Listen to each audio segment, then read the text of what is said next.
To thank you all for your attentive participation in the presentations on the 2026 general elections.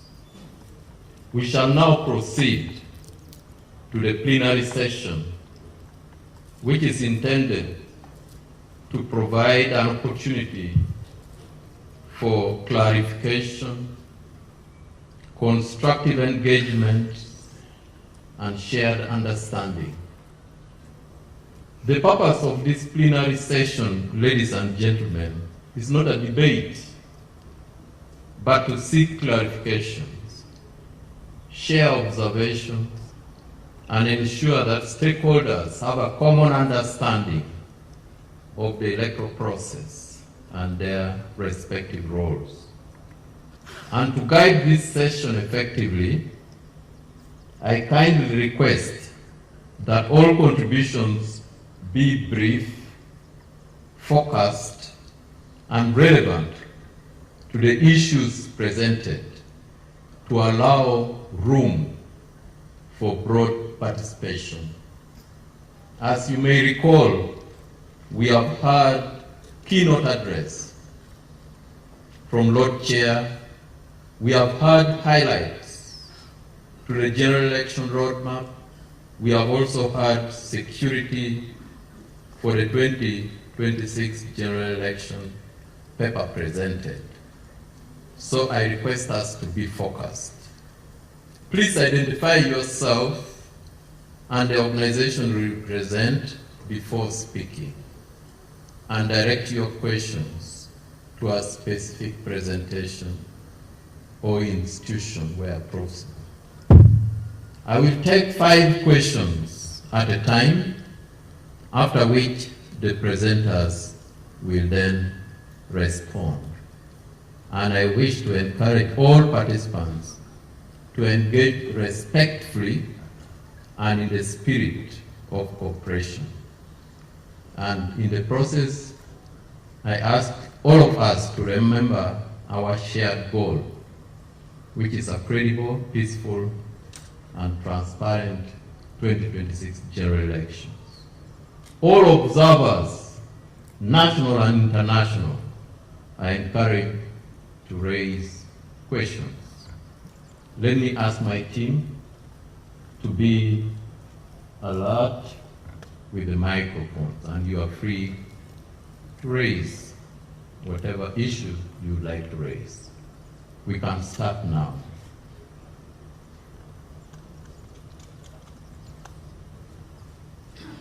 Raise up your hand and I'll pick you over there.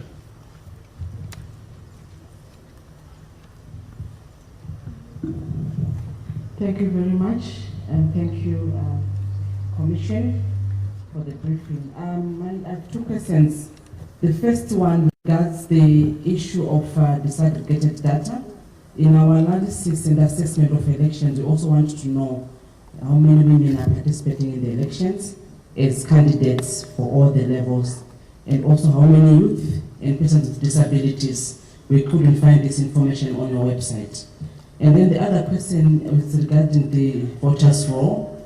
We want also to know whether the voters' roll will be posted outside polling stations on election day. And if you can also have disaggregated data at polling station level, how many women and men are also registered at that particular polling station. Thank you very much. Thank you very much. You may not be having necessarily a question, but probably a comment. Feel free. Yes, please. Yes, please. I've seen you. Thank you very much. My name is Kamadi Yonabi. I am the Director of Research, Education and Documentation at the Uganda Human Rights Commission.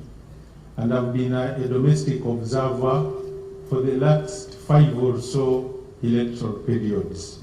Now, my comment or concern goes to the keynote address delivered by the Lord Chair, and in particular on voting procedures. We have observed over the years many invalid votes, and it is painful for people to come and vote then at the end of the day, you have invalid votes, which are sometimes even bigger than some of the candidates that go through. I will specifically mention in the last election at Batu Valley Primary School here in Kampala, a vote was invalidated because the voter used a red pen, but his intention was clear. My prayer is we still have time to devote more efforts on ensuring that we mitigate there would be many invalid votes in this particular election. I thank you. Thank you very much. Next, over here, please. There's a hand up there, and then we shall have that. Let's start with the person over there. Yes, please.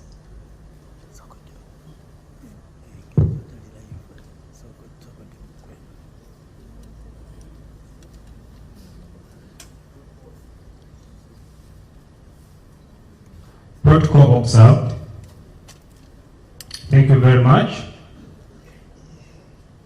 for giving me this opportunity to ask a question. I want to mark the different individuals who were present here,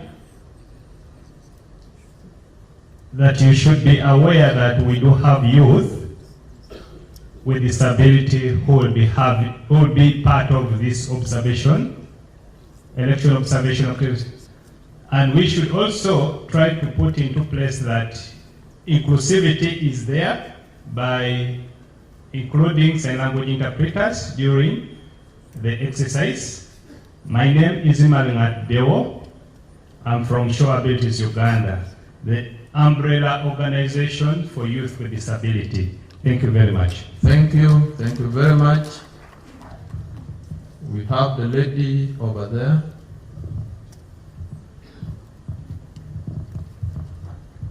Thank you, everyone. I am Farida Rule, Executive Director, Ushahidi Foundation Uganda, and a voter educator fully accredited by the Commission.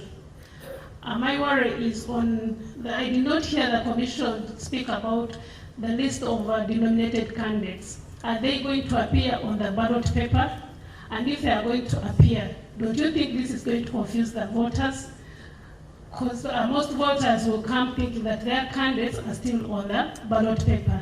And I know that some will also be on the ballot paper. So how are you going to handle that confusion? Thank you. Thank you very much. The fifth one. Yes, please. Thank you so much for the opportunity. My name is Darima Albert. I come from Kabadi. I lead a team at Local Sustainable Communities Organization. My question goes to the IGP. We've recently witnessed an increasing number of numberless vehicles in the region, some belonging to candidates, others unidentified. What measures are being put in place to avert those? Because they are recklessly driving on public roads and causing accidents and loss of lives. Thank you. Thank you very much. Lord Chair, I think we can take on these 5. Then we shall come back.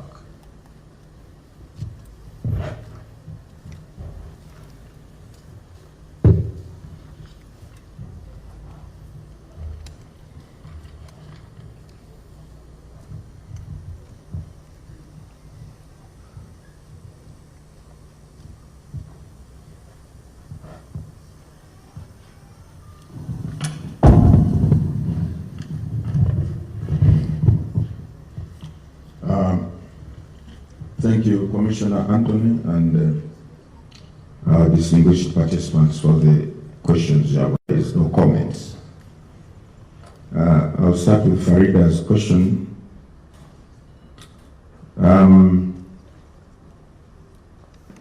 the candidates, nominated candidates, who have been denominated or who have willingly withdrawn from the race. The focus is on the nominated candidates, but there are those who have voluntarily withdrawn from the race and notified the Commission as the law permits. and yet the ballot papers are already out, they're being printed. The law provides that where such a scenario occurs, then the commission must ensure the voters are adequately notified at the polling station. First of all, we put up a notice at every polling station indicating that candidate so-and-so has withdrawn from the race or has been denominated, is no longer a candidate, and therefore don't give your vote to that candidate.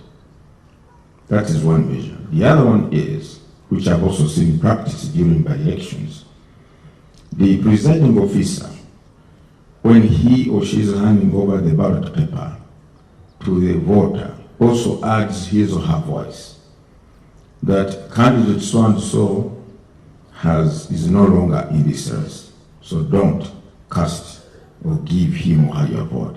It will be a wasted vote. So those are the two measures we put. I don't know whether we also do radio announcements, do we? We don't. The issue is to inform or to notify the voters in that electoral area where the candidate was nominated to contest. So, notice at the polling station, and then a word or a caution by the presiding officer as to the voters. There's, I think we are always cautious on the role, the accessibility by persons with disabilities to polling stations and their involvement in electoral processes. We are always cautious of that. And that's why I think the law provides for specific or special elections for persons with disabilities. And as a commission, we endeavor as much as possible to include these people in our programs, in our processes, and in whatever we do. Now, invalid votes. Indeed, as Mr. Bionabie from the Uganda Human Rights Commission has observed, this is a matter of great concern to us. As he has said, you find the number of invalid votes are far more or higher than what some candidates even score as valid votes. Now, in this, there are two things. One, there are some people who deliberately render their vote invalid because the law says there are two recognized marks of voting, either tick or a thumbprint. But someone gets a ballot paper and writes, "My man," "our man," and this is an informed fellow. He's literate.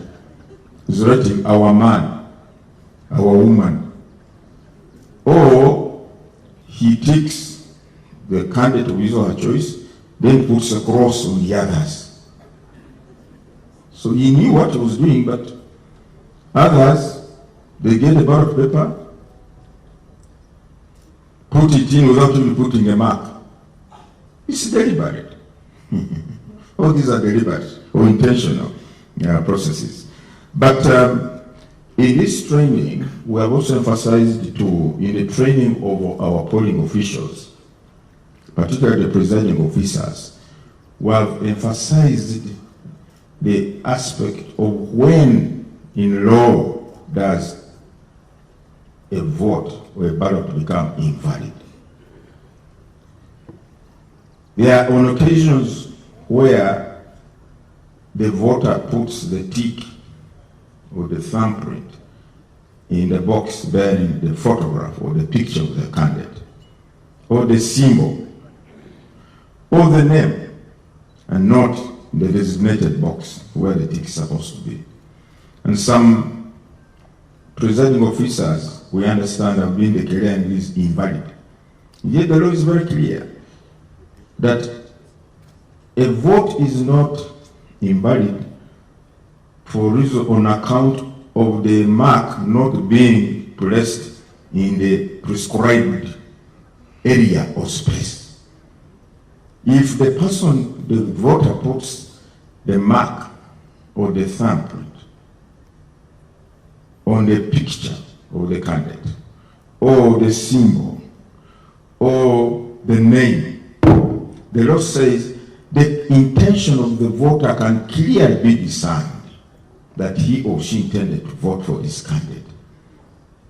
It's not invalid. So the aspect, the emphasis on training, I've talked to my field officers and they have told me they have emphasized this aspect, that they should not render or declare a ballot paper invalid simply because the person did not put the mark in the designated space.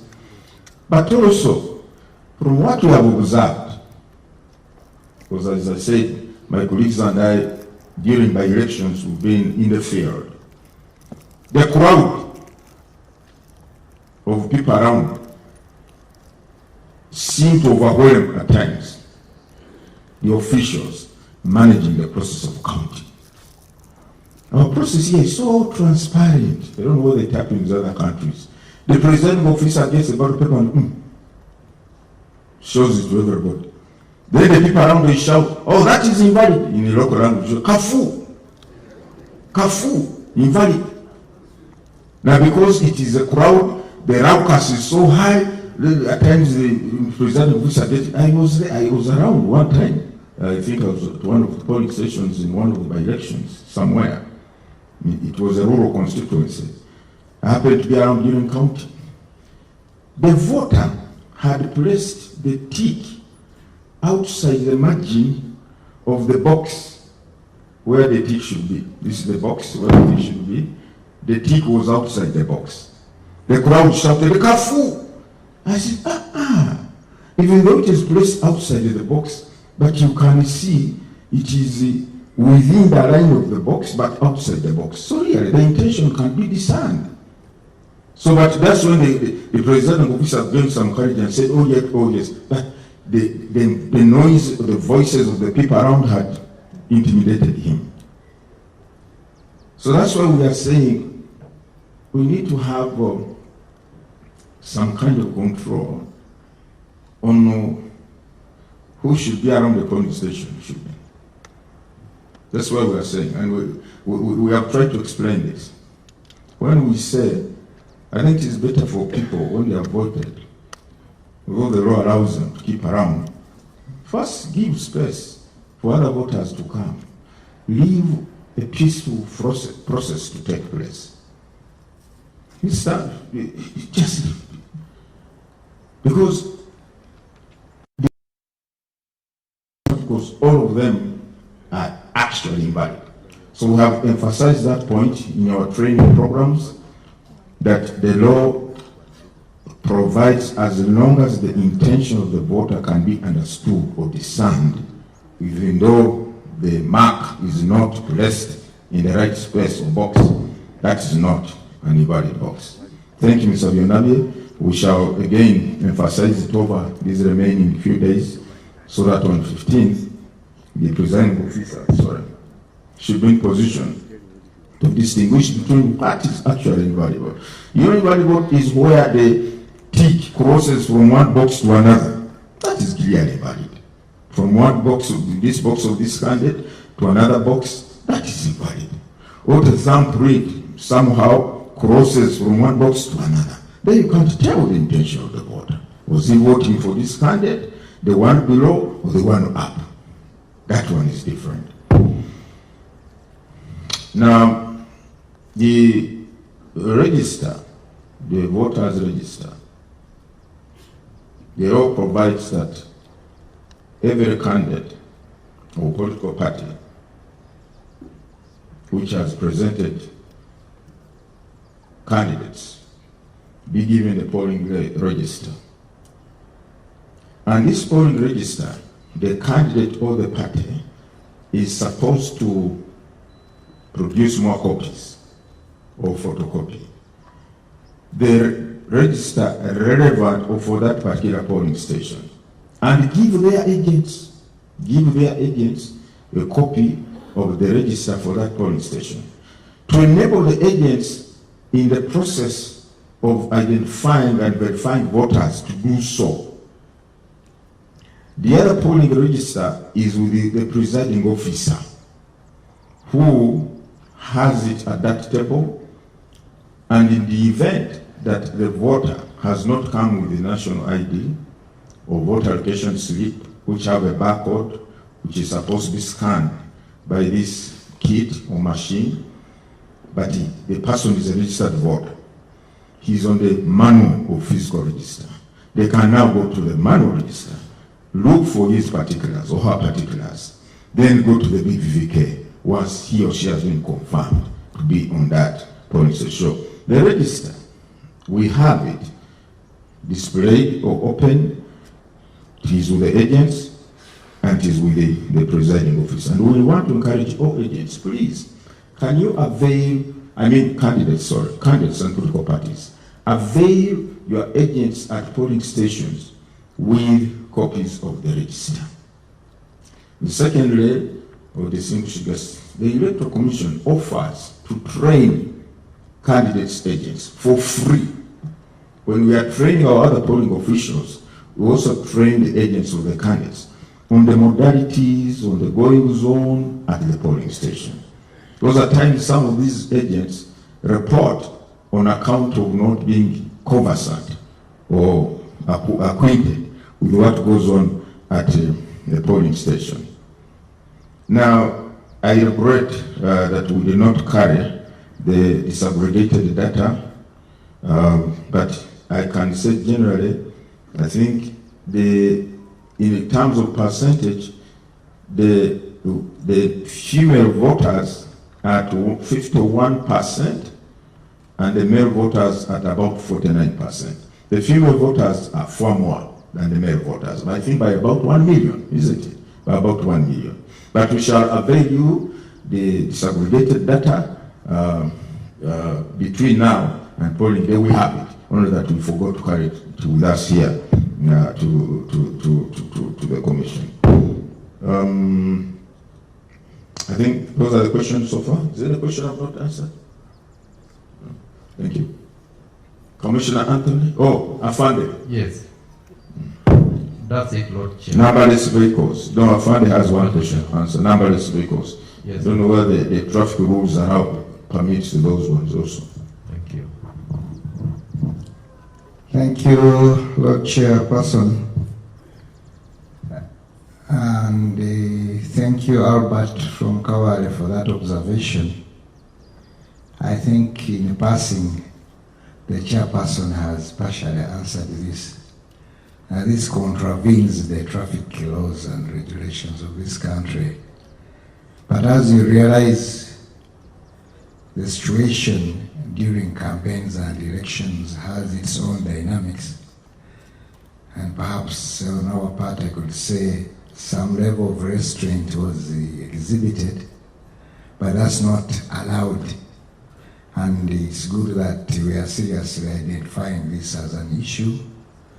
We shall have more efforts and processes to ensure that this does not occur, because eventually it could also bring us some other unwanted situations where you can't properly identify the motor vehicles concerned. I thank you very much. Thank you very much, Lord Chair and Inspector General of Police, for those clear responses. Let us now take another round from participants. It may be a question, it may be a comment on any issue for which you need some clarification. I can see about 3 hands that side. We can have those 3, and then we shall have this one. The person here will be the 4th, and we shall get the 5th person. Let's have all those 3. Thank you, Commissioner. My name is Bradley Allen, Friends of Uganda Director. We recommend for the work well done by Electoral Commission and its participation towards the development of Uganda. Mine is about the biometric machine kit. We are just inquiring, in case of any failure of the biometric machine, how can we overcome that during the process? Thank you very much. Thank you. Next. Of the three I picked earlier.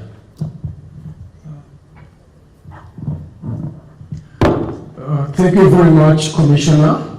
My name is John Mark Tamale from Intellectual Aid Network, Uganda. Mine is about observation. Observation versus security at the polling station. Because there are so many security agencies, as the Inspector General mentioned earlier, that they will join together to control security and the other issues. But again, here is an observer who has come also to do the observation. Will the security agencies, both in uniform and in layer, be able to recognize and identify clearly? Identification can be okay because of the tag, but recognition of the observer so that he can do his work better. Thank you. Thank you. Number 3. There's a hand behind you. Yeah. I see a hand here. All right, let's have that person. Thank you so much. My name is Knight Bonifacio from Show Abilities, Uganda. I'm head of hearing. So I was imagining we have some voters who are missing the stamping, the stamp. They have no fingers, they are missing. And we know the biometric machine requires you to press your thumbprint. So in case these such voters appear, what is the option? Because this happened in the previous elections. They were missing out because they were missing out, they didn't have the thumbprint. So we want to know, is there an option so that we can update them, and are the officers well equipped on how to do that? Thank you. Point made. Yeah, the gentleman in maroon. My name is Isaac Ranga, and I work with Figures and Accountability, Hotel Africana. May I ask the Electoral Commission of Uganda a different sort of question? Will you publish in advance a duty of care standard for election operations, clear instructions that prioritize de-escalation and lawful crowd management at polling and tally centers, and then publish afterwards a brief public report showing how incidents are handled, and I'll say it again, handled, and what was changed when things went wrong? Thank you, Isaac. Number 5. Bring the microphone here, please. Not given you the opportunity. Bring it here, I'll get back to you. We shall have another round.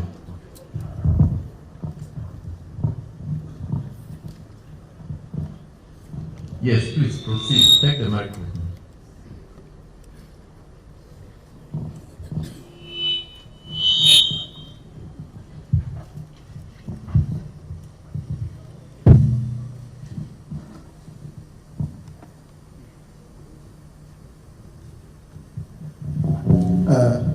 Thank you, Mr. Coordinator, Mr. Commissioner.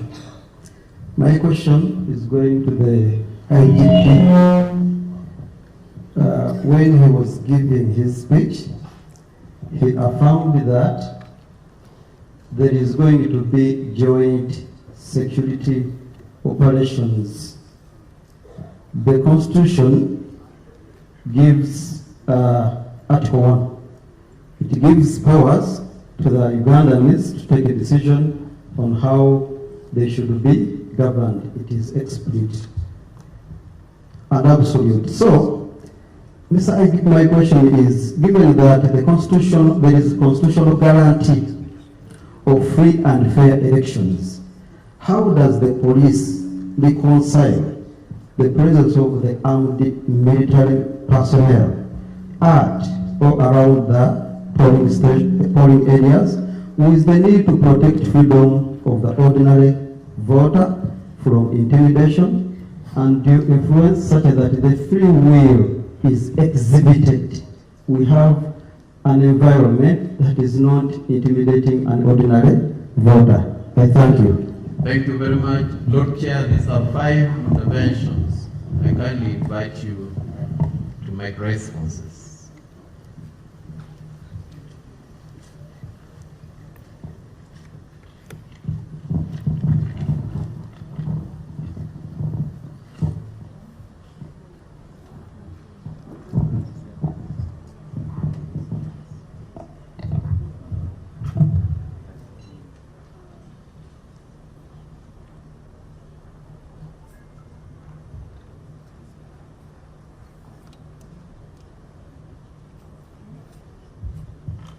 Thank you very much.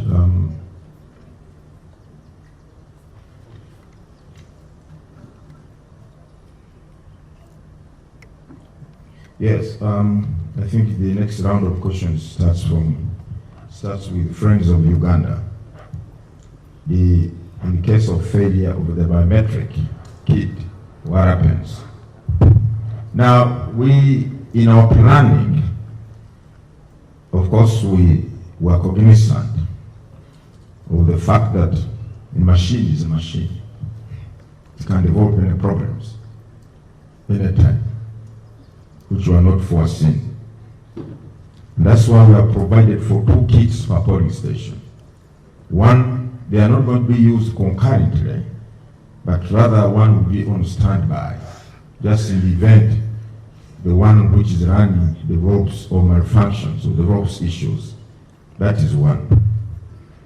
Secondly, we shall also have our technical teams at every sub-county who are called, we refer to them as troubleshooters.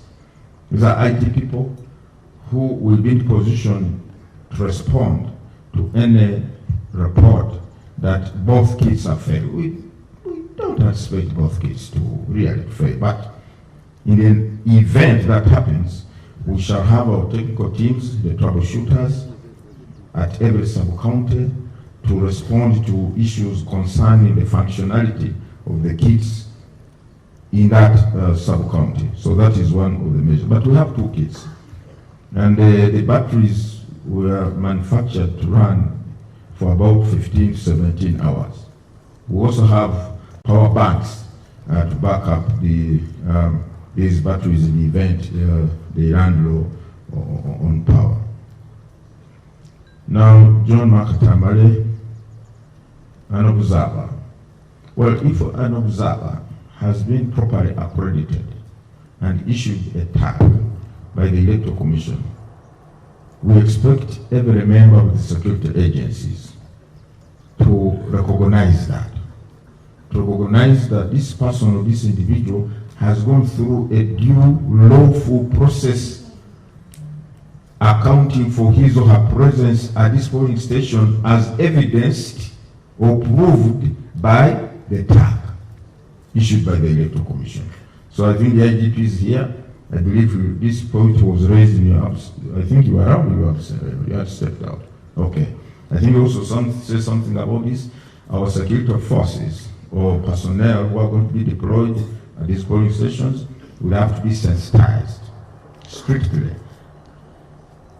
I always say, as a commission, we say, when you are enforcing the law, you must make sure you are not breaking the law. Show abilities. In this, what if a voter does not have an amputee, no hands, and therefore no fingers? The other day during the hearing of the petitions, I think there was one lady who came with, she was a leper, no fingers, but was said to have signed a form or something like that. Now this one goes to a polling station, we have said this system is different from the one we used in 2021. 2021, the system could only confirm or identify voter using the fingerprints. This one has the facial feature for facial. They will take the photo, the picture of that voter using the camera. Even if one is visually impaired or blind, the person has a face. They don't believe each one of us has a face, whether you're visually impaired, whether you're what, you must have a face. So if the fingerprints cannot read, then the facial will address that shortcoming. So that should not be a problem. Then the other issue was on Isaac. I don't know that I understood you, I must confess. To advance a duty of care. Yes, we owe a duty of care to all our voters. And that's why we go out of our way, because the power of the peace citizens under Articles 1 is sacrosanct. It must be guarded, it must be protected. The voters must be enabled to approach the polling station without any fear, without any intimidation, without any obstruction of hindrance, and cast their votes. That's why we are coming out strong on this business of people keeping around the polling station when they have cast their votes for 6 hours, 7 hours. You know, from experience, we have seen they create an intimidating environment in some cases. One voter told me, I've been telling this story, in 2021, he was told that polling station I was going to vote from, there is chaos. Some people, some young people on the road, when they see you and they perceive you are not going to vote for the candidate they support, they create an intimidating environment and threaten you. So this voter said, if that be the case, I better go defensive. So he got a hammer, a real hammer, metallic, put it in his jacket, and went to the polling station. When they tried to confront him, he said, before you kill me, I will die with one of you. He pulled out the hammer. And that's when I think they gave up. Now, we want to avoid all these kind of scenarios. Some people are easily put off by any semblance of chaos or intimidation. The women, the persons with disabilities, the elderly, they are put off by all this. So that's why we are saying, let us create space for every eligible voter to come and cast his or her vote. Let us be respectful of other people's rights. Don't block the roads. In any case, some of these polling stations are so, you will see your distinguished observers. Some of these polling stations, especially in Kampala or some urban areas, are in congested areas, squeezed areas, to the extent that even observing the 20-meter rule may not be realized. And mind you, in Uganda, our booth is open. We don't have to close the booth when we are polling. Our booth is an open basin, in open space. Now, and that is the booth where the person is supposed to exercise his sovereign power by voting for a candidate who is in secret. Now, the people are saying, if people cannot observe the 20-meter, they will just observe the city. So this one is voting. I can see he's going for the last person on the list, on the ballot paper. We can tell that, okay, we know. So we are saying to safeguard the sanctity of a secret ballot, to avoid unnecessary tension and commotion at the polling station. Mind you, these supporters, these people are supporting different candidates. They are supporting different candidates. And many of them are so animated about their candidates. They are so worked up by their candidates. They are so supportive of their candidates. They don't want anything to stand in their way, or the way of their candidate winning this election. You put these people in one location for 5 hours, 6 hours. Who will contain the situation? You think even a fund these people might get overwhelmed in that situation? Because we are talking of 50,739 polling stations. All of them running at the same time. And each polling station has on average 600 voters. Some polling stations are what we call polling centers, which were split from, say, voters whose names are this alphabetical A to M, one police station here. Another one about 5 meters away. Another one about 10 meters away. They are all in one location. If you have about 4 of those, or 5 polling stations in one center, those are about 3,000 voters. You tell 3,000 voters to remain within a radius of 20 meters from the polling station. 3,000 from morning to evening to counting time of votes. And you expect them to remain organized, orderly, tranquil, civil. So we must create an environment that allows all voters to come and cast their vote. So, Isaac, the duty of care is to give assurance to all voters, come and cast your vote. Secondly, we are going to, unfortunately, we have not come with toll-free lines. We are going to give the public toll-free lines on which there will be, we shall have a call center which will be manned by the commission and other members and other people, other agencies.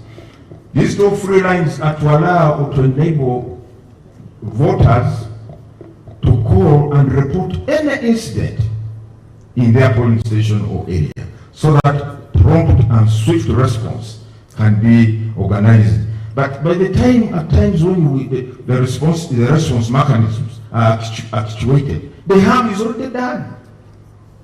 We have gone to polling stations by elections. By the time the chairman gets there, they have already destroyed the box.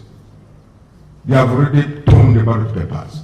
So we want to, as a mitigating measure, we want to ensure that our elections are as peaceful as possible. Mind you, it's not everybody who is as good intention as the people who speak out against some of these things.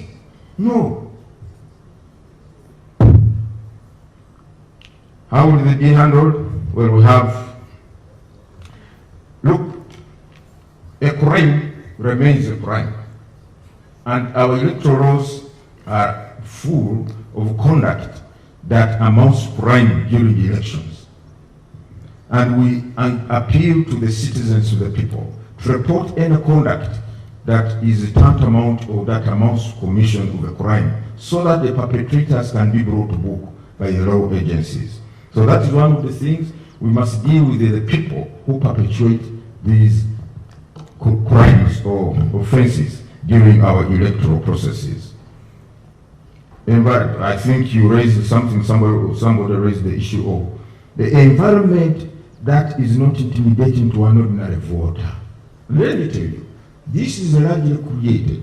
This environment of intimidation, fear, harassment is not created by any other person but our people, either who are supporters or who are voters, who hang around this polling station after they have cast their vote for many hours. So that's why we say it is not for ill or ulterior motives the Commission is proposing or urging people create room for others to come and vote.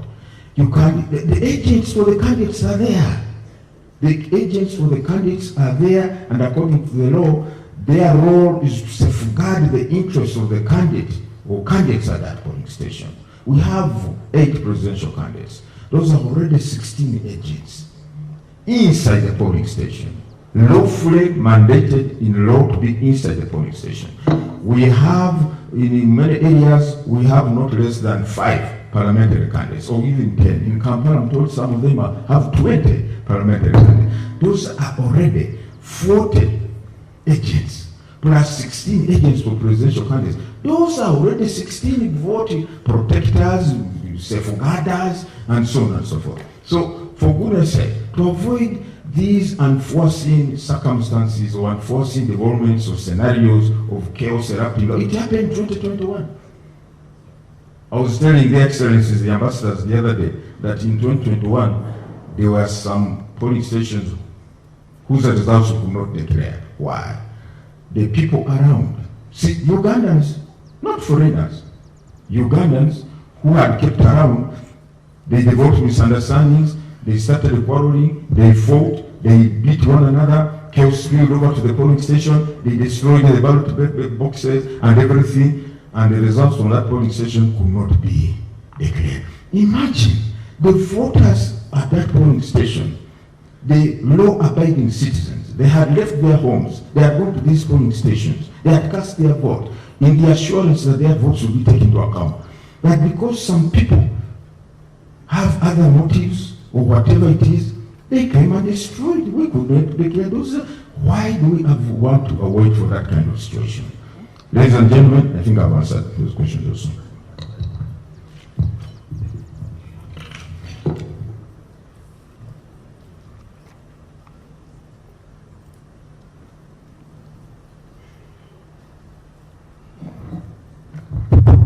Thank you very much once again. I think I'm lucky this morning. Most of the inquiries are being helped by the Lord Chairperson, and therefore mine is basically to emphasize. The other issue was, will the observers be identified by the security? The answer is yes. As explained by the chair, they have been accredited, and we shall only have to emphasize to our people. The only thing is the other emphasis will be sure that they are the observers, so that we don't have intrusions by people who may want to disorganize our activities. Maybe I need to explain also on the issue of interagency, which I mentioned. If you recall, I first started with the informing all of us that the security situation is normal in this country. And this is courtesy by the police, supported by other security agencies. But we as the police, we are very cognizant of the fact that the role of protecting the operations, of providing the basic security for the electoral process is with us. But we cannot do this in isolation of other general security concerns, and that's why we are a lead agency. Like, you will not expect to see other agencies at the polling station, inside the polling station, because we are prepared for that. You will see either a polling constable, and the constable is a police officer, and another police officer, and another police officer, where we shall be found wanting. Maybe you'll have a prisons warder. That's the assurance I'm giving.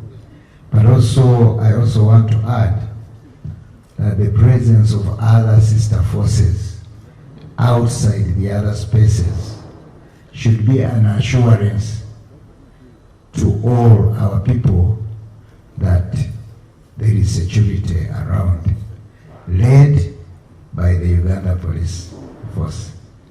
I hope this one is taken clear. I mean, it's properly explained by me.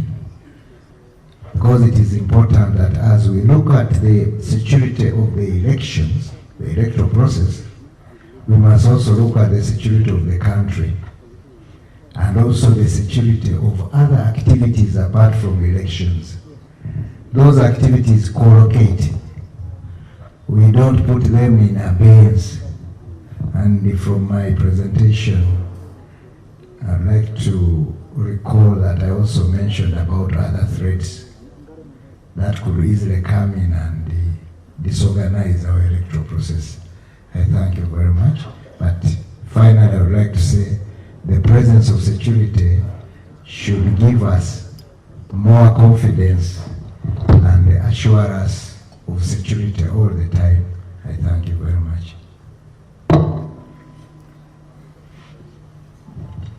Thank you very much, Lord Chair and Inspector General of Police, for those clarifications.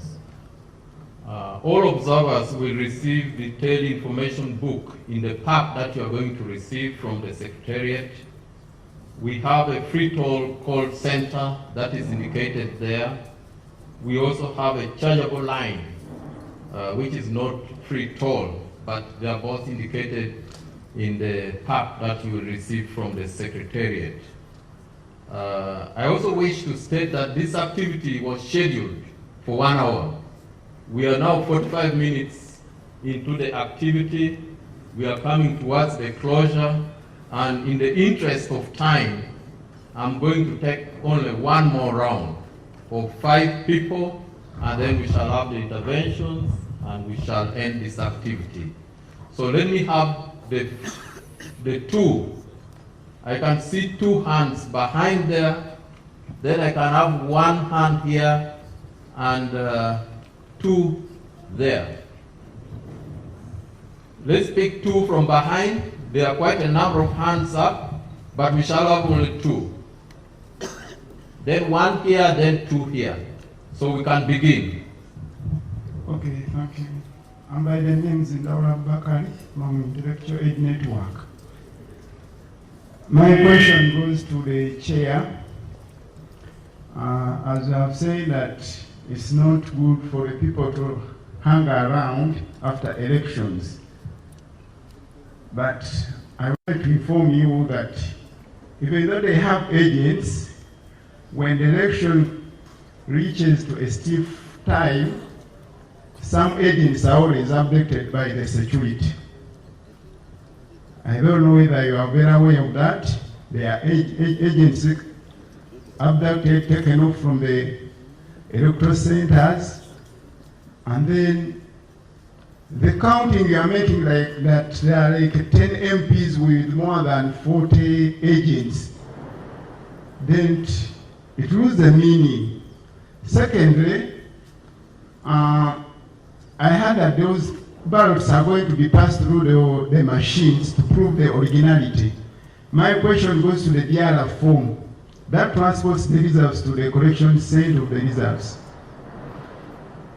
Is it also first approved that's the original DRF form, or it can be any paper of any kind? Thank you. Point made. Thank you very much. The second hand. Please pass the microphone. No, not you, please. I'm seeing a hand up there. Pass the microphone to the hand up there. Yes, yes, exactly. There's that hand. The hand. All right. Yes, thank you, sir, for that. My name is Mbaji Wilson Praise from Rise Women of Valor Ministries. And our core value is to keep our communities safe, especially on gender-based.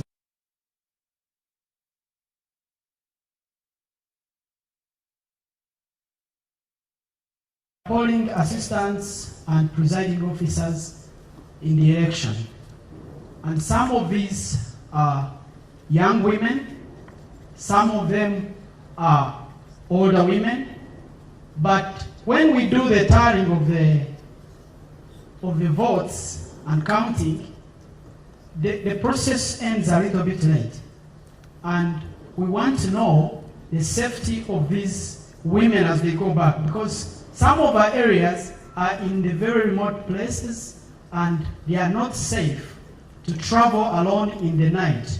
So how safe are women from that? Because remember, they have already taken time and they are intimidated, whether they are favoring someone or not. So how well are they protected? Thank you. Thank you. There's a hand near the camera, the hand which is up there. Let me use my prerogative to give him an opportunity. Yes, please. Thank you. My name's Mwenye Hashim from Society for Peace and Environment Political Party. Mine goes to the chairman. He has narrated how the law allowing people at the polling station keeping a distance of 20 meters. That somehow, even if it is the law, but it is very disturbing. He narrates that in 2001, things were not good. Is also 2021, yes. And then he fears that the same thing is likely to happen in this coming election.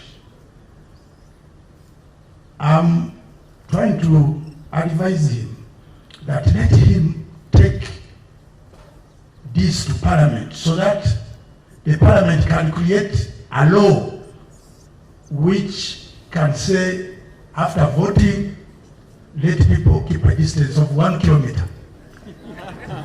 Better than him here narrating and lamenting, breaking the law, and he has taken a lot of time on that. So let's expect that during these 5 years, table this to Parliament so that a law can be put in place. Point made. We can have the person here. Yes, please.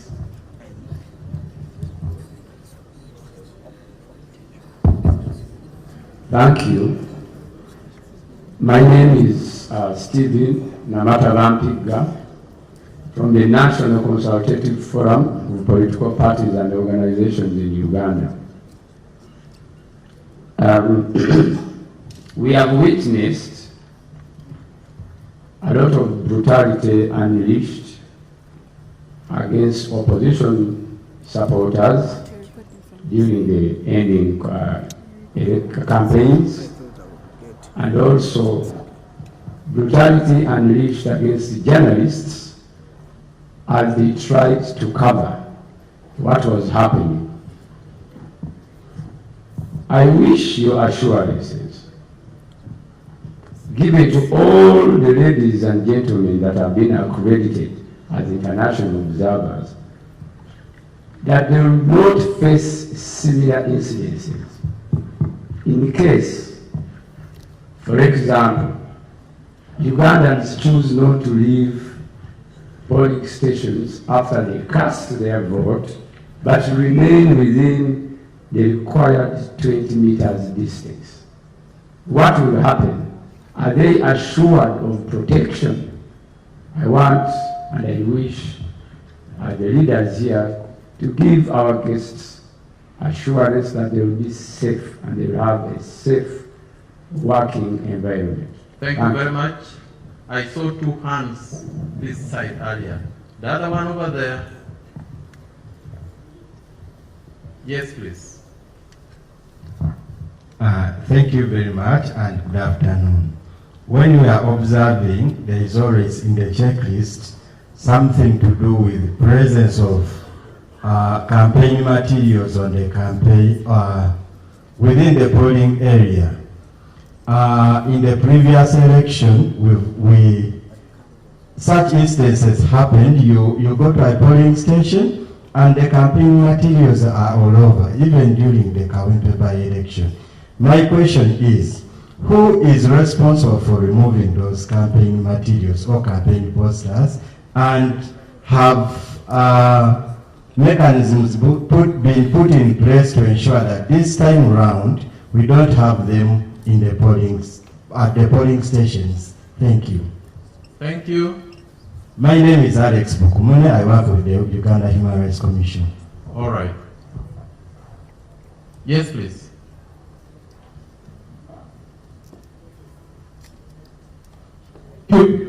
Thank you very much, moderator. My name is Omara Akita. I'm a commissioner at the Uganda Human Rights Commission.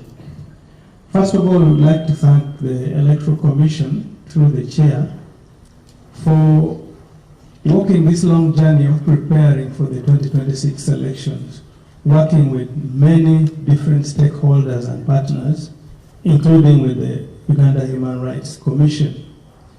The Uganda Human Rights Commission will be deploying 121 observers across the country.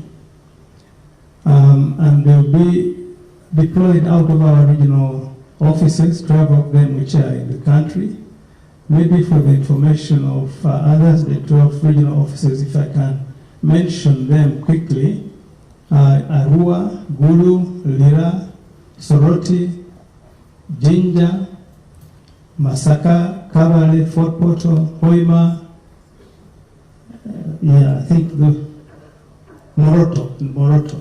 So we will be having these 121 observers also out there. Now our question is, how many polling officials will run the elections? And how many polling officials do we expect per polling station? This is what we just wanted to know. I wish to thank you very much. Thank you very much, Lord Chair. These are 6 issues that have been raised by participants. But Lord Chair, due to public demand, allow me pick 2 more, and I'll invite you to intervene. You can see the hands that are up. They are overwhelming. But let me pick the gentleman who stood up without permission to make his comments. Thank you very much. My professor told me in life we don't get what we deserve, we get what we struggle for. That's why I stood up. I've got one question with 3 parts. One is I have taken part in my name is Kennedy Mutenyo from the Democratic Party, the second longest surviving political party in Africa, after the ANC. And I've participated in about 7 elections. Thank you very much, Commission. I was watching TV yesterday and I saw one of the officials in church explaining that when a voter comes, he will get 3 ballots at the same time. Now, from my experience, even if you did nothing, a good number of Ugandans always complain you want to cheat, even before you do anything. So, what happens, because I experienced it in Mbarara myself, you give 3 ballot papers, and this voter walks. If he finds the ballot of the woman MP in the president's box, and then the president's ballot box in the area MP, how you need more explanation on this, because they will think you are cheating. 2, I hope my question is clear. 2, I'm not from the media, but I want to speak on behalf of the media. Some authorities, regulatory authorities, have started dictating to the media what to inform us. We will not be on Entebbe Road at Yatali Center, so we are going to rely on media houses. I would want to hear from the Commission what the media can publish and what they cannot, not another regulatory authority. 3rd and final is on security, both for you, the commissioners, and we, the voters. I will not mention the name. I was an agent in Kawempe by-election. One of your commissioners seated right there was almost manhandled by some thugs and ordered to leave the polling station. Are your officials safe? Are we safe? If a rascal comes and tries to handle an election official, what happens? Thank you very much. Thank you very much. I don't know whether we have a lady amongst the hands that are up. There is one here, we can create others. Thank you for honoring me. Yes, please. I'm Hainza Rose from Patriotism Uganda. I want to thank you, Mr. Chairman, Electoral Commission, and the Inspector of Inspector of our police, Uganda. My concern still goes to the where the Chairman Electoral Commission said that we have agents, each candidate has agents, and we, the observers, are there, and some other people. I would request that at least give us a minimum number that should stay at the polling station at a go. Because my worry is if people come and hang around the polling station, we are going to get riots. And the elderly, the PWDs, and the women will not go for voting. Thank you so much. Thank you, Lord Chair. Finally, let's conclude with the voice of a lady again. A lady over here. Finally, please, we have to bring this to a close. Thank you very much for giving me this opportunity. My name is Ruth Makuthu from IEBC Kenya, one of the sister EMBs. I have 3 questions, and one is tied to what the gentleman spoke about. My question was about stray ballots. You will be issuing 3 ballots. So what happens to the ballots that are found in the wrong ballot box? Will they be rejected, or what will happen? The other question that I didn't hear my Lord the Chair speak to is about assisted voters. Do we have assisted voters in Uganda, and how are their voting handled? Then the last question is on, or rather clarification, was on campaigns. When does the campaign period end? And part 2 of that question is, how does the Commission monitor and audit campaign financing for the elections? Thank you very much. Thank you. Ladies and gentlemen, I think those are the issues that came from participants, but Lord Chair, let me add you 2, which are written and sent here. On validity of votes, invalidation, on the TV announcements, the intention of the voter is not being addressed. Please address. That is one concern that has come. The second one is on the dress code. If I dress in a national flag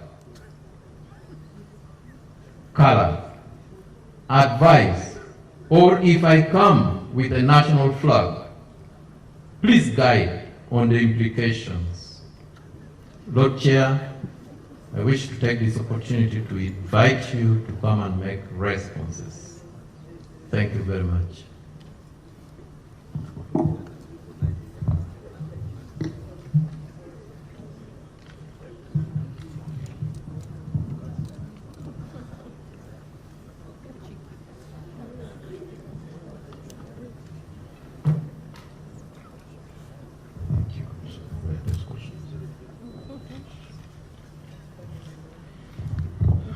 Thank you very much, Commissioner, and I want to thank you, our distinguished guests, for your patience. Thank you so much. It shows that you are really keenly interested in the electoral affairs of this country. I've not seen any of the invited guests getting up. Although we, the hosts, have been moving up and down, but thank you so much. Now, I'll start with the last question, because it might prove a bit contentious. Dress code on polling day. I will start by reading the law. Beg your indulgence. Section 47 of the Presidential Elections Act. It says, in subsection 2, a person shall not, while in a polling station, display on his or her person any emblem, ensign, badge, label, ribbon, flag, banner, card, or device as a badge intended, mark the words, or likely to be taken as intended to distinguish the wearer as a supporter of any candidate. That's the law. Anything, any dress, any object, any banner, candidate's portraits, any flag that might be taken as intended to distinguish you as supporting a particular candidate is prohibited. Now, the issue of the national flag. The national flag is the national flag. But we also know, those of us who have been here during the campaigns, that some candidates have used the national flag as a campaign symbol wherever they have gone. They have used it as a campaign symbol wherever they have gone. Now, the law says that anything, and it does not distinguish, when the law talks of a flag, does not distinguish between a national flag or a party flag or any flag.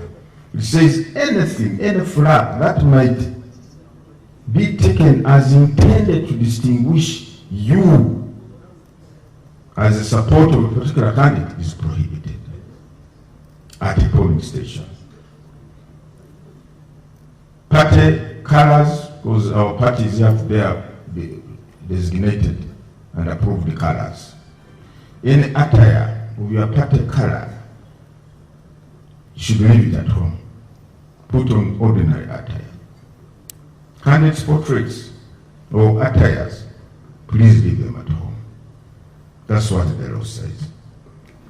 And we want Ugandans, if you want to have peaceful, credible, free and fair election, observe and respect the law.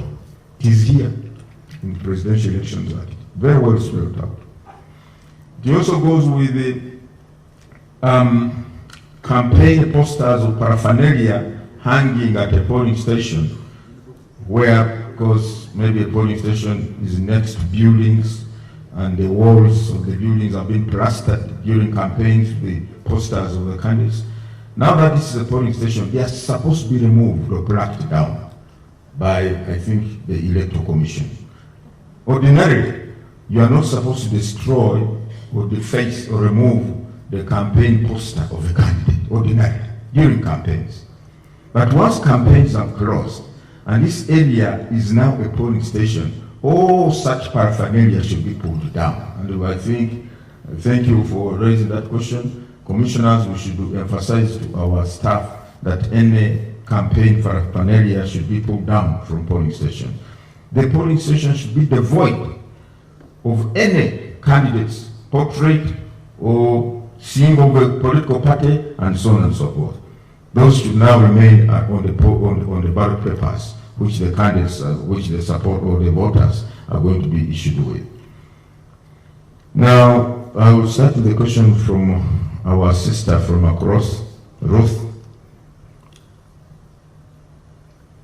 When does campaign period end? The law says campaigns shall end 48 hours to polling.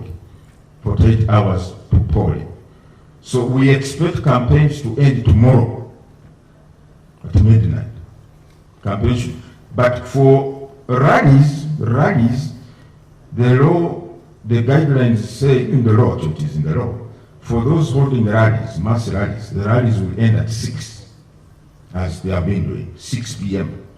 But maybe radio programs, maybe a candidate may have booked airtime or something like that.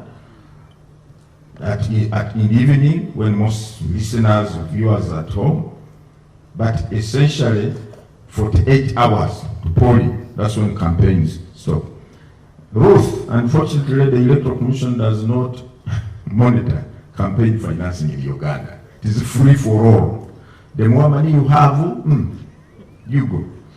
We tried National Consultative Forum endeavored in 2020 to introduce an amendment in the law to cap campaign or political financing. Money, I don't know whether it happens, Your Excellency, I don't know whether it happens also in Nigeria, but in Uganda, the issue of money has really become endemic in our elections. The use of huge sums of money has become a problem, a challenge. And the only way you can address that is by having the relevant legal framework in place. We try to push it to Parliament, National Consultative Forum, where we are members as a commission, try to push it to Parliament. It never saw the light of day, I think for obvious reasons, I think. So it did not come out, so there is no law on campaign financing. Whoever has the deepest pockets goes on. Those who have short pockets, what do we do? You can maybe convince the voters and tell them, please, I have the right ideas. It's not about the money in my pocket. It's about what I'm going to do for you. That's what we are trying to do. There are some also civil society organizations like ACME. I think this one, again, campaign money, something. They also tried to push that amendment. It did not come through. We hope one day, there will be a law to cap for campaign financing or political financing during elections. Then the other issue was, yes, I think they have raised something very critical. The voters on 15th are going to be issued with 3 ballot papers: presidential, woman member of parliament, directly elected. The boxes are different at the polling station. For presidential, WMP, directly elected. The ballot papers are different. We have designed that once the 3 ballot papers have been issued to the voter, 2, because I think the first box is presidential, the other 2 are going to be placed in some kind of polythene, pouch, some polythene pouch. The presiding officer will place the other 2 there, and then the voter will remain with the one in his or her hands, presidential, because that is coming first. He goes but you know, some of our people are illiterate still. They may inadvertently, unintentionally, find themselves dropping the woman member of parliament ballot paper in the directly elected, or vice versa. So what do you do? Is it invalid? I don't think it is invalid. It is only wrongly placed because of the literacy levels of our people. I think we shall have to address that with our people, with our field officers, on how to handle that. Don't simply throw away this ballot paper because it is placed in the wrong box. I think we shall have to. And then on these remaining days, we are going to have many radio talk shows with our field people to emphasize the need. But the voters are also going to be assisted. There will be somebody assisting them, telling them, no, this one you are supposed to, this one is the one for women, member of parliament, woman member of parliament, and the other one is for male. We shall put in place a mechanism that avoids all this. But assuming a ballot paper finds itself in the wrong box, in my view, that ballot paper should not be thrown away anyhow. Yes, Rose, yes, we cannot, unfortunately, we cannot prescribe the number of people who should be at a polling station because those numbers are prescribed in the law. For instance, if the law says each candidate is entitled to 2 agents, if there are 20 candidates or 30 candidates, you cannot restrict them to 1 agent, no. They just have to be 60 or 70 or whichever number, because the law allows them to do that. So that is one of the things, and that's why we've been emphasizing. If you have this army, this battalion of agents at the polling station, moreover inside, why do you need this hangar zone 20 meters away? What? So we cannot persuade Sister Rose, we cannot limit the number of people, but even observers are at liberty to get to a polling station once they have been accredited. You're not going to tell what the good thing about observers, they don't stay there for hours and hours and hours rooted to one polling station. But the people who are rooted there full time are the agents of the candidates who are permitted in law to do that.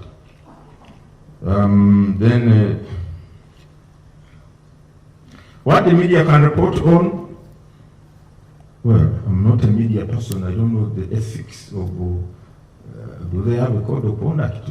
I think they also have ethics. Every profession has ethical conduct. I think they're supposed to report. I don't want to guess what they're supposed to report, but I don't know. In this process, for the quest for a free and fair election, peaceful election, I think we should try to promote elements, aspects that ensure there is peace and stability in our midst. And therefore,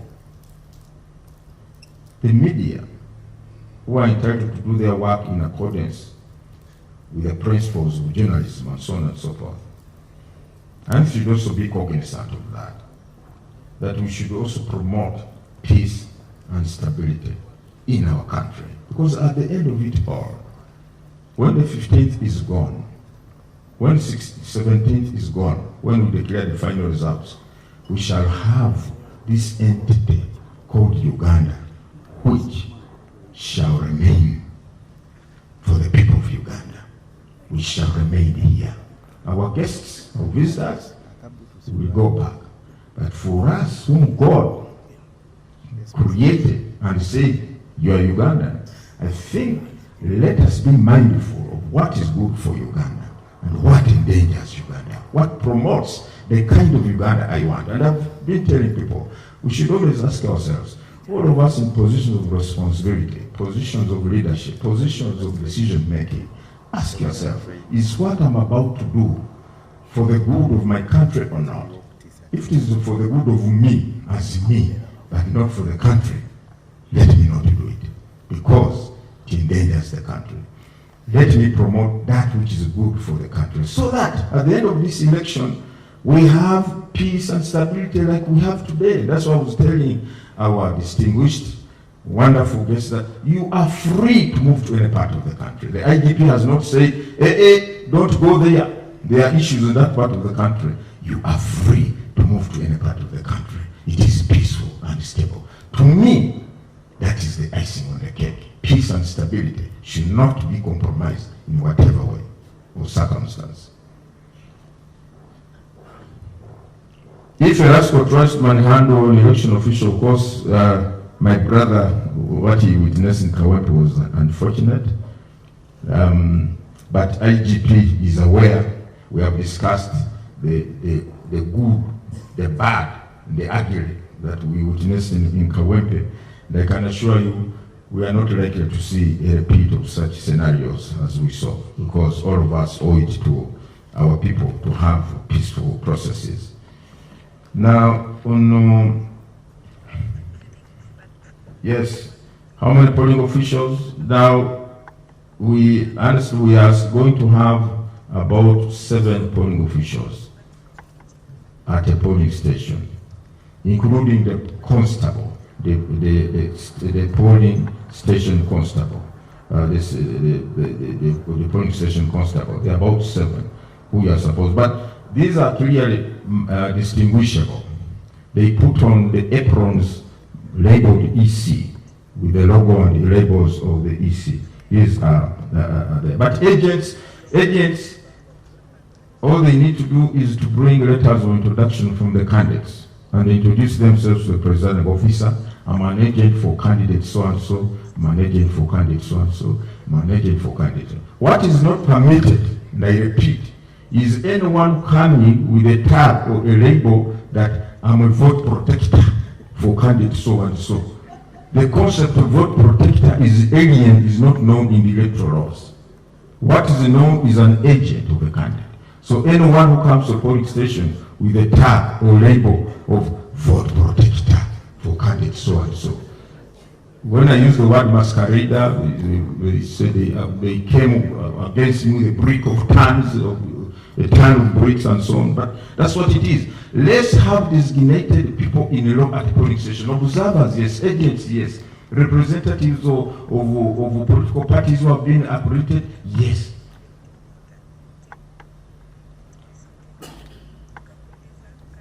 I think I've answered the issue of campaign posters around polling station. Alex, these should be pulled down. Actually, after campaigns are over, the whole of Wednesday, I think we are going to assign that to our people pulling down these posters, all of them, because there are no more campaigns after tomorrow. No more campaigns. Pull down all these posters at polling stations. But now if you pull down one under the law, it is an offense for it to be faced or destroy a campaign poster.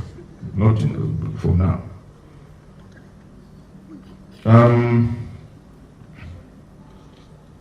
On the issue of brutalization, if that word exists in English, brutalizing supporters.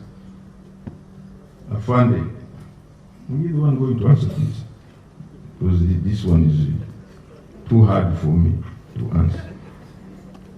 Mr. Mwenye Hashim, yes, indeed, as you have said, we are cognizant, we are aware the 20-meter distance is provided for under the law. But you see, the law does not apply in a vacuum or in abstract. You must contextualize it in the prevailing or existing circumstances in order for you to give full purpose and meaning to the law.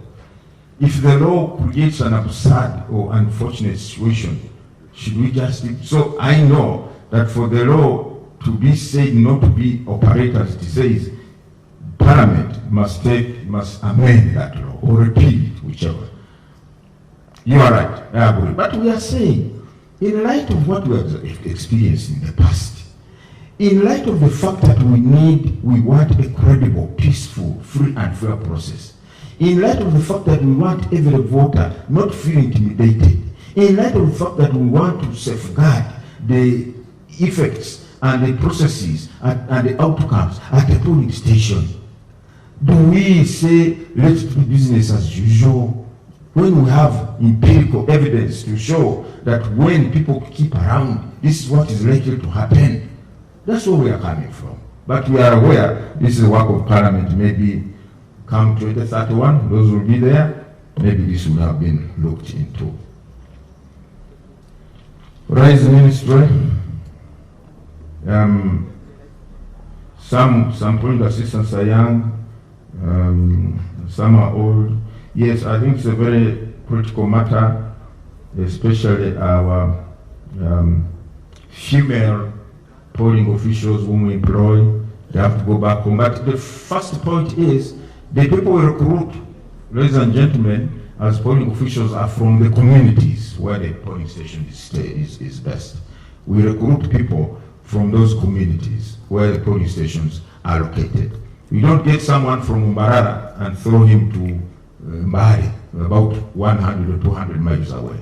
No, they are from those, and therefore we think or we expect them to find it easier to get back home. But we will give them an allowance which is caters for their mobility, transport, and so on and so forth, so that they can, in Uganda, Your Excellencies, I think you have seen, we have this common mobility called borders. I hope they do not be a hindrance to, as you are coming to the commission. They ride anyhow. Those are everywhere in the villages and so on. So they are utilized in the cities, in the rural areas to move people. But we think this is something we should look at, that we should safeguard our female officials whom we recruit to work on that day. Yes, someone raised a fundamental question. Agents being abducted by security, that's not permitted. An agent is recognized in the law. An agent is recognized in the law. An agent is legitimately, lawfully, and officially at the polling station performing functions that are pertinent to the conduct of a free and fair election. Why should they be abducted? For what? They should not. They can say this unequivocally. An agent who is authorized to be at the polling station should not be abducted at all or arrested. But if the agent is committing a crime, that is a different matter. Because the fact that you are an agent does not place you above the law. But to arrest someone merely because he or she is an agent of a candidate is not permitted. And I think we are going to ensure this does not happen. DR forms, yes, thank you very much. I forgot one aspect. The DR forms of 2026 general elections also have a barcode. They too are going to be scanned by this kit. The DR forms also have a barcode. They are going to be scanned as well by this kit to authenticate them. Now, if any strange DR form finds itself to the National Tally Tool, the District Tally Center, to the returning officer, I think it will be sorted. This is something we have to tell you. I think those were the questions. Now these written ones.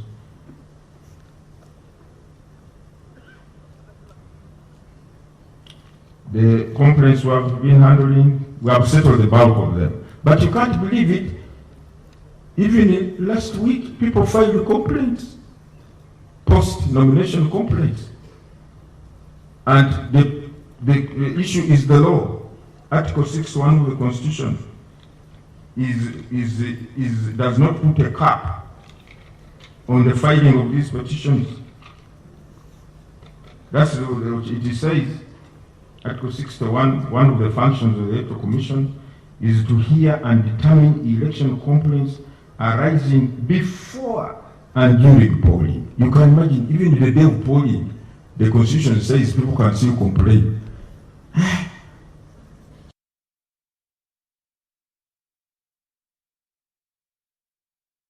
The law does not put a cap on when we should stop hearing them. Even on polling day, we are supposed to hear complaints. Very interesting.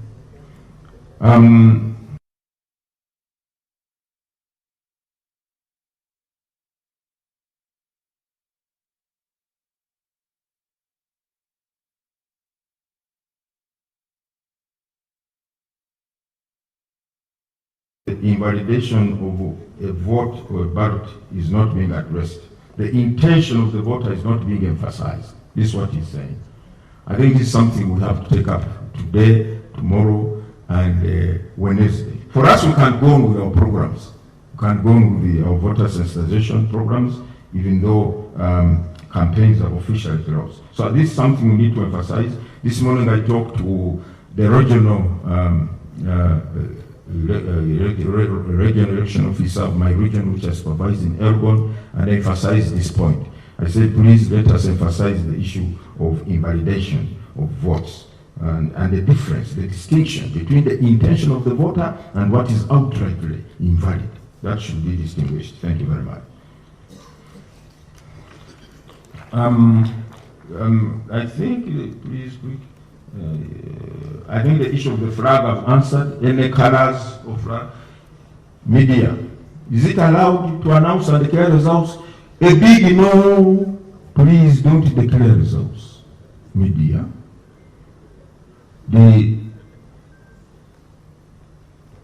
act or conduct of declaring the results is the preserve of the Electoral Commission. But if the Electoral Commission, you know, Your Excellency and the distinguished guests of Your Excellencies, the ambassadors, you know those of you who have been here. At the National Tally Center, we give regular updates of the results as they come in from the country, the presidential results. We give regular updates. This is what has come in from this area. This is what has come in from this area. Now the media picking from that can now publicize and say the Electoral Commission says so far they have received results from here. But for you not to formulate and generate your own results and then start informing the other, you are creating a ground for something that you may not be able to handle. So please, let us follow what the Electoral Commission disseminates or publicizes or passes out. Then you can pick that. Some people even go to the extent of trying to set up their own tally centers. And they want to inform the public that for us, that's what we have received so far. But the Constitution is very clear. The law is very clear. The Commission shall ascertain, publish, declare and publish the results. Now, if you don't have that mandate, you cannot report what the Commission has released. So please, but I know our media, wonderful people, we have been working with them. We have not had any issues with them. They always get from us what is trending as far as the activities are concerned and the outcomes. So I think we should not have a challenge in that regard.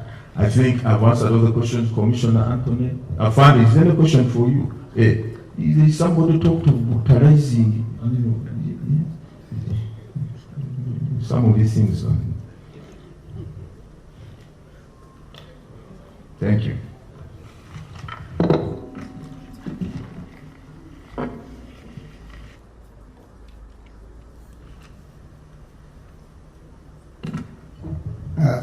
Lord Chairperson. I think mine is to make a statement here. Because what most of the issues being raised are very genuine and pertinent concerns of what might happen. I'm also giving you my preparedness about what will happen in the area of security. I've already given my statement to the people of Uganda that I'm going to provide the adequate security required. Definitely, this gives me more energy to do better and do more. Talking about abductions, that's criminal, and abduction, I think, under the law, if you are talking about law enforcement, you would be talking about an arrest. But where there is an abduction, it means the police needs to get concerned and ensure that no abduction takes place. Serious concern about the safety of the women. That's why I stood here and said we are going to ensure that we play our role and ensure that all people are left with free will to exercise their rights, and that we are going to do to our best of our abilities. The other one is the same. Agents mishandled by thugs. Security is required. That's why we have mapped out all these areas, given responsibilities to the different players.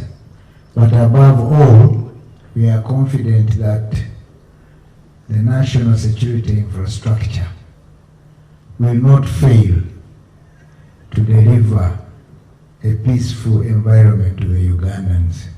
I thank you very much.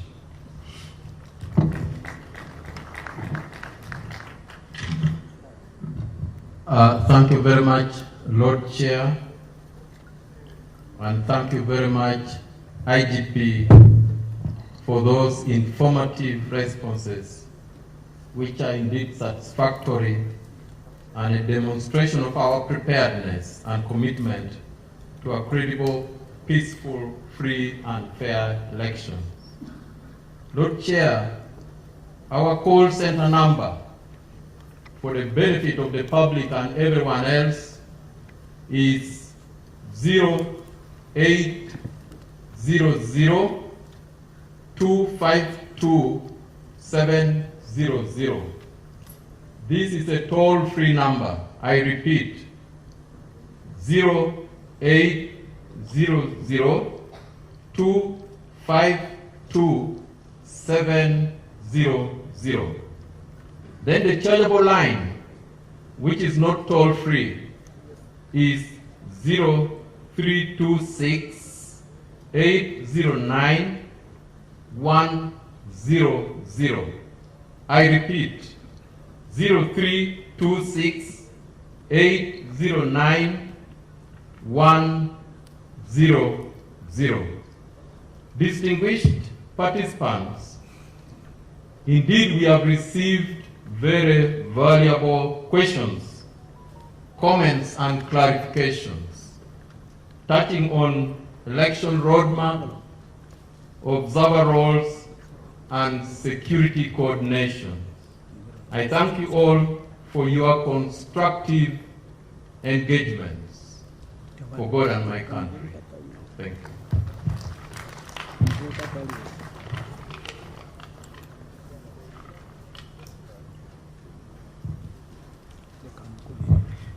Thank you very much, Commissioner Honorable Anthony Okello, for leading us in this important part of the program of the plenary and the questions and answers and comments, and to all that have asked the questions and the answers that we have received.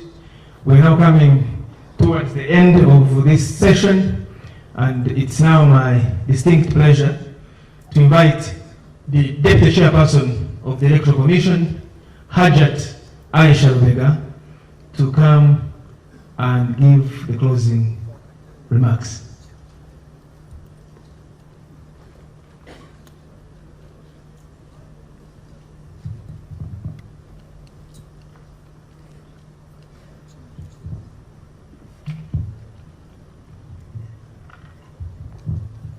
Thank you so much.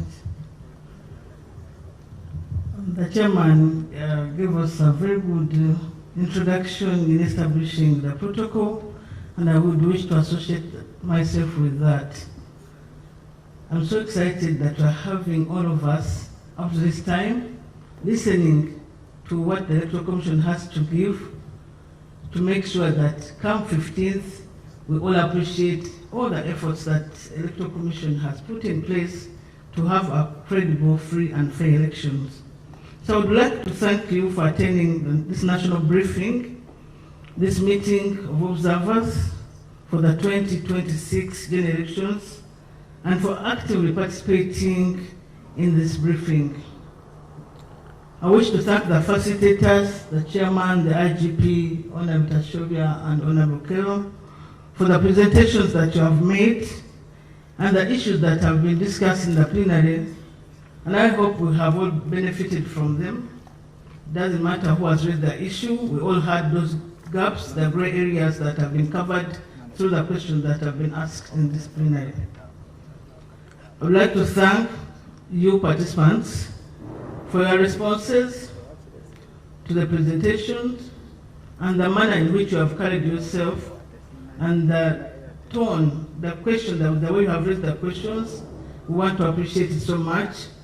It is going to help us to put a keen eye on the areas that are pointed out, so that if there are any improvements to be made, we can still make them, and if there are any issues to raise with ourselves, we can still raise them and improve on our electoral process. Your presence, the national observers and international observers, is an indicator of the interest that you have, that the nations that you represent and the institutions that you present have in Uganda, and the peace that Uganda should be enjoying, and the democracy that you should be enjoying. All those ones are embodied in the bodies that you're representing and the countries you're representing, and the individual CSOs that are coming in here to see what we have to produce. The Commission is particularly pleased to see an increase in the number of national and international observers, and this one is encouraging. We are encouraged that probably there was a lot of civic education done, and we attracted national observers, and we hope that come 2031 we shall have double this room for observers, because it's extremely important when people take interest in this exercise, because this is the foundation of the democracy of the country. So as it has been recognized, election observation is a valuable tool for improving the quality of elections. Observers help build public confidence in the honesty of electoral processes. Observation can help promote and protect the civil and political rights of participants in elections.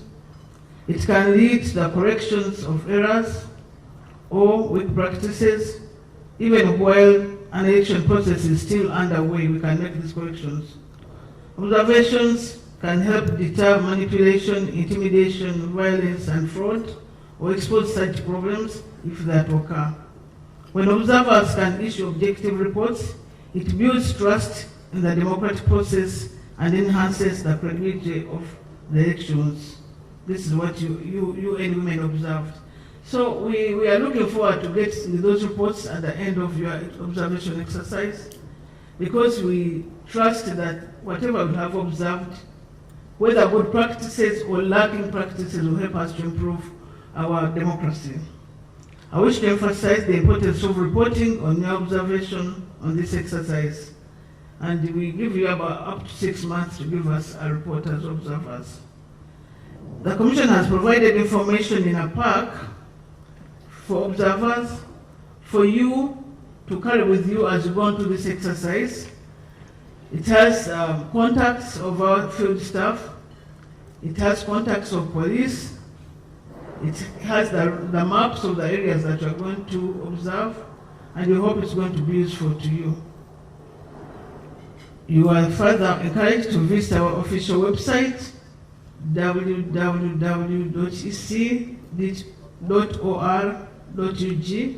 and our social media platforms for any updates the Commission may give concerning the conduct of the elections. I want to wish you safe travels to your areas of observation and the successful conduct of election observation exercise and a successful end of the exercise when you come to that time. I want to declare this meeting closed. Thank you so much.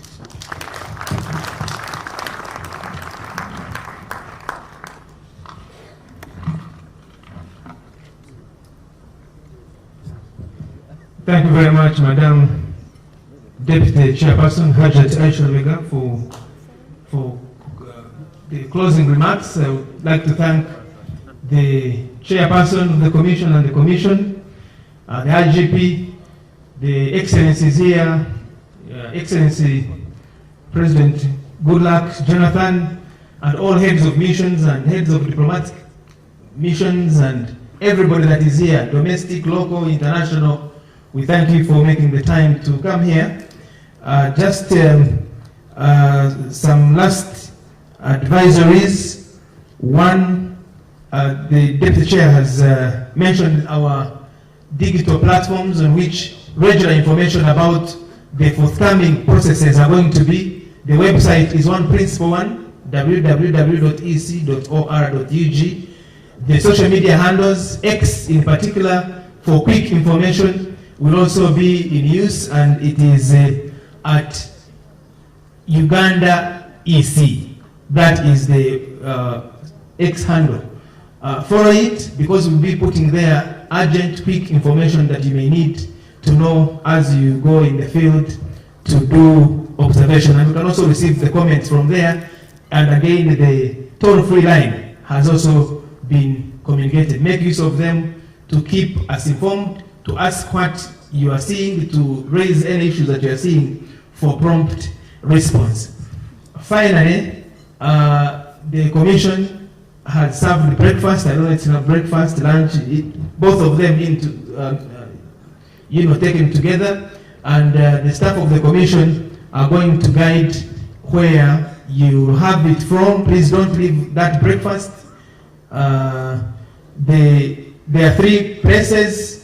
The teams will guide. We have a place inside the hotel. We have a serving point on that side. We also have a serving point on the left-hand side.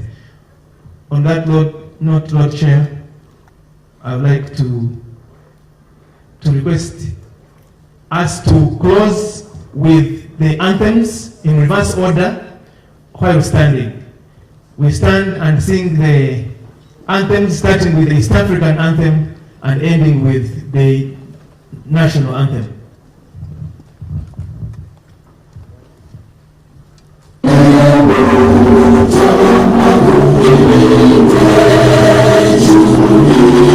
Afrika Mashariki, tuwezeshe kuishi kwa amani, tutimize na malengo yetu.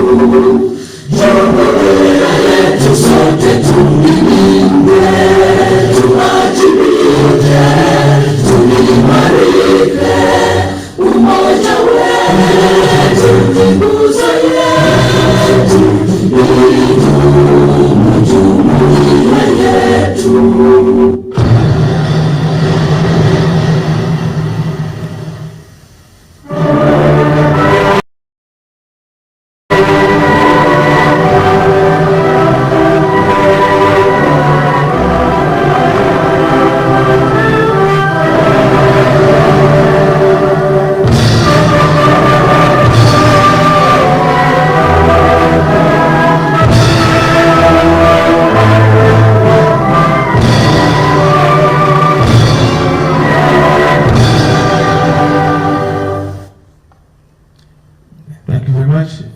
Chair, you lead the high table, and these tables in front, the first 4 tables, you lead them to the serving point and protocol.